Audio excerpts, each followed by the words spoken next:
add those together, your mechanical energy is going to be 184,176 joules, which, using scientific notation and significant digits, is 1.84 times 10 to the 5 joules.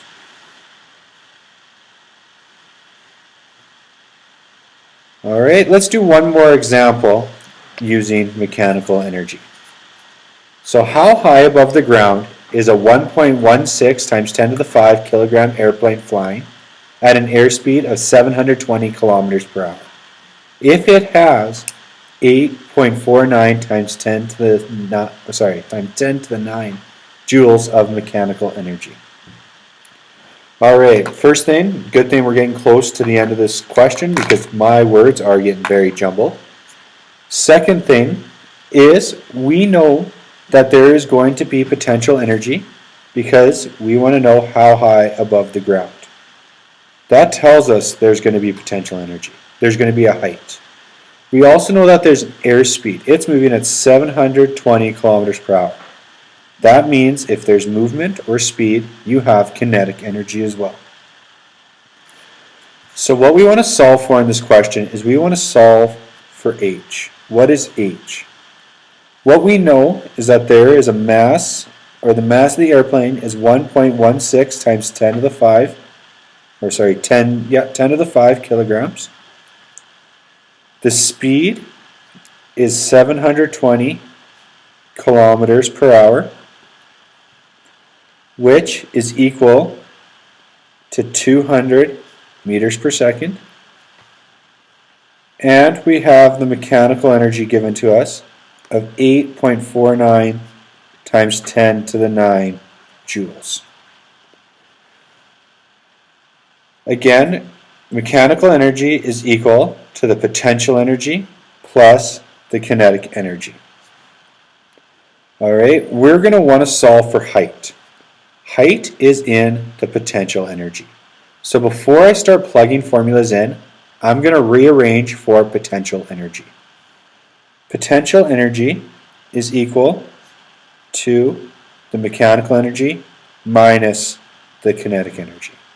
Now I can plug in the formulas for these values so it's not so many steps and doesn't get so confusing.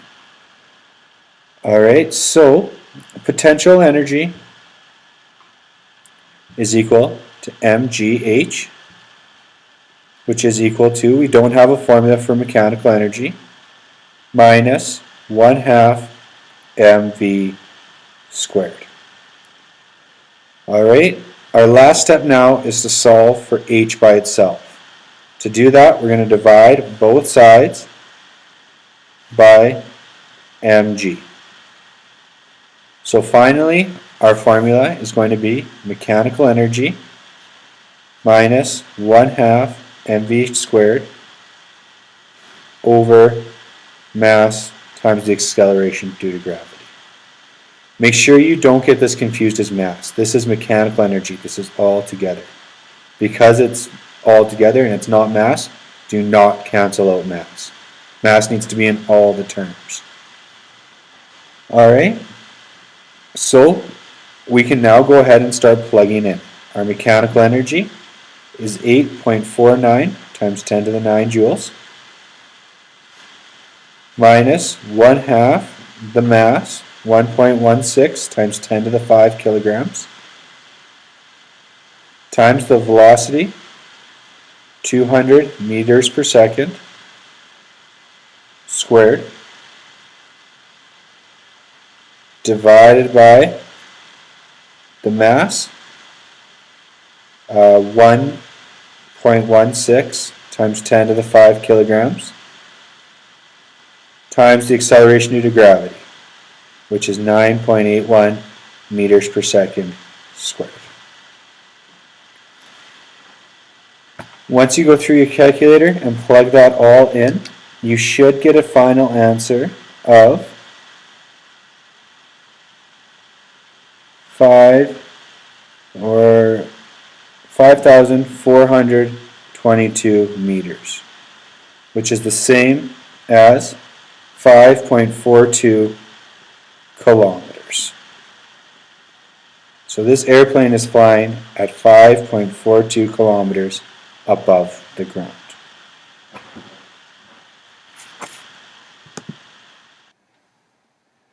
So the last topic in this unit we're going to talk about is the conservation of energy. Before we can talk about the conservation of energy though, we need to go through a few different terminologies and differences in different systems. So first off, what a system is a system is a collection of objects. Pretty straightforward. It's a collection of objects. So the example I'm going to use throughout here is a falling ball. In this system, we have the ball falling, and that's the object we're concerned about. If this system is a closed system, that means we have a system where energy and matter cannot enter or leave. So a system where energy and matter cannot leave. So if we're doing our ball example, we would have our ball falling, but it would be in a closed system. It would be closed off from everything outside of it. All right, this ball is not going to get interrupted by another ball coming from the side, or there's not going to be wind coming to take the ball off course. It's closed in the system. Although isolated and closed systems sound like they're similar, they are different things. So what an isolated system is, it means there is no external forces.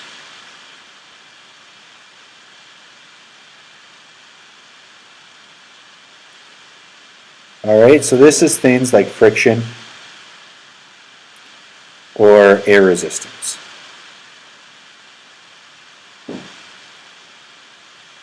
Alright, so there's no external forces like friction or air resistance that act on the system.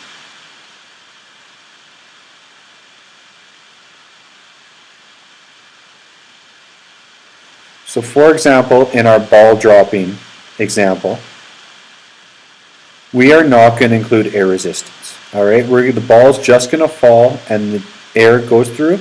We don't care about the medium. Alright, so in a falling ball, in an isolated system, you ignore air resistance.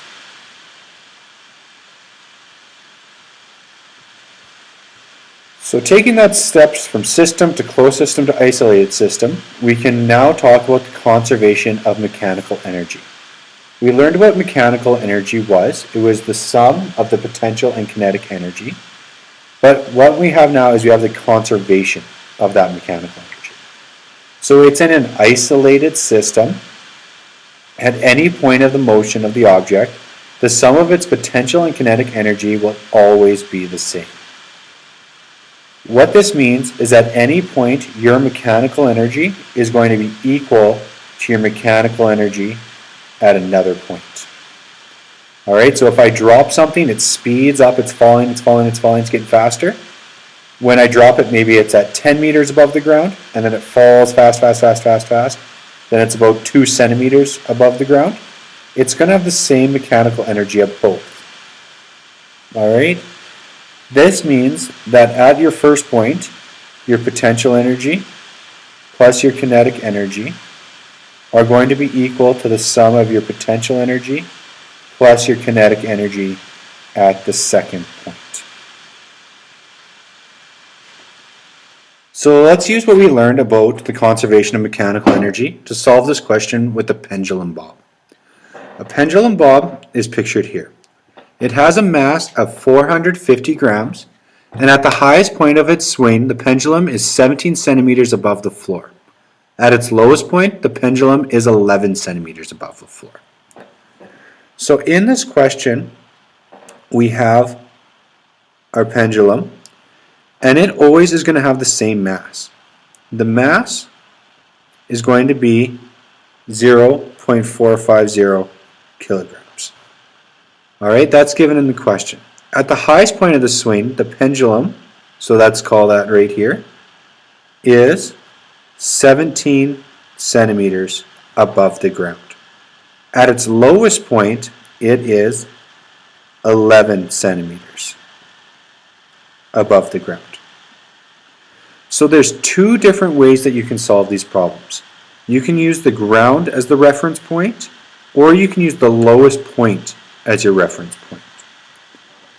So it wants us to determine what type of energy does the pendulum have at its highest point and lowest point. At its highest point,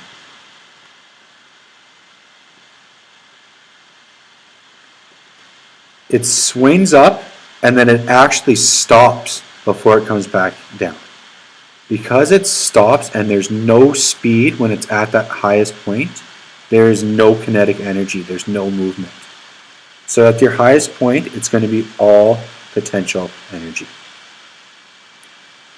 At your lowest point, this is where it gets a little tricky. So for this example, we're going to use the floor as the reference. Because we use the floor as the reference, we know it's moving, it's swinging back, so you're going to have kinetic energy, plus you're 11 centimeters above the ground, you have height. That means you're also going to have potential energy. That is if you use the ground. You use the ground as your reference point. Alright? If you use the bottom or the lowest point as your reference point,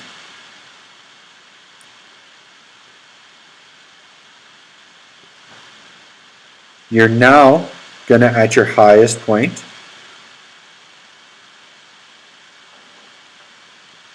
be up here again, but you're not 17 centimeters above your lowest point.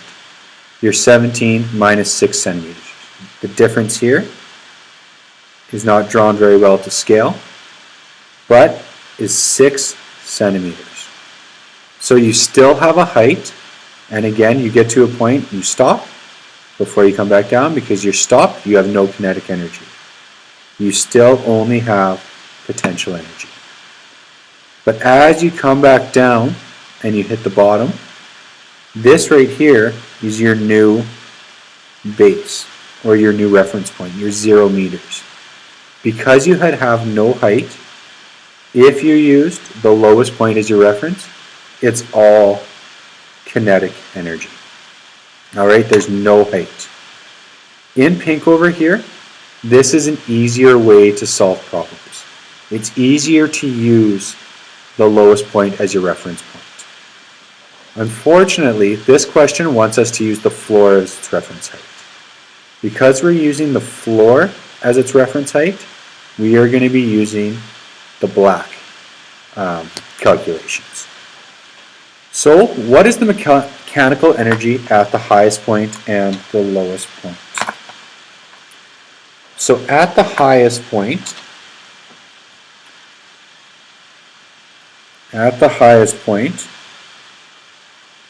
remember, your mechanical energy is only equal to potential energy. Potential energy is equal to mgh. The mass of the pendulum bob in the question is 0.450 kilograms times the acceleration due to gravity, 9.81 meters per second squared, times your height. Since we're using the floor as our reference, our height is going to be 17 centimeters, not 6 centimeters, all the way to the floor. Alright, using proper SI units, 17 centimeters is 0.17 meters above